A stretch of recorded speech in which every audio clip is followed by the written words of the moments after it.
Hi పిల్లలు, ఈరోజు మీకోసం ఒక చక్కని కథ.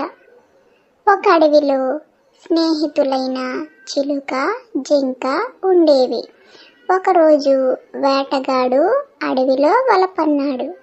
ఆహారం కోసం వెళ్తున్న జింక ఆ వలలో చిక్కుకుంది. జింకను భుజాన వేసుకుని వేటగాడు ఇంటికి బయలుదేరాడు. ఇదంతా చెట్టుపై నుంచి చూస్తున్న చిలుక తన మిత్రుడిని ఎలాగైనా కాపాడాలనుకుంది. వేటగాడు వెళ్తున్న దారిలో దెబ్బ తగిలి ఎగరలేకపోతున్న దానిలా నటించింది. చిలుకను చూసిన వేటగాడు భుజాన ఉన్న జింకను పక్కన పెట్టి చిలుక వద్దకు వెళ్ళాడు.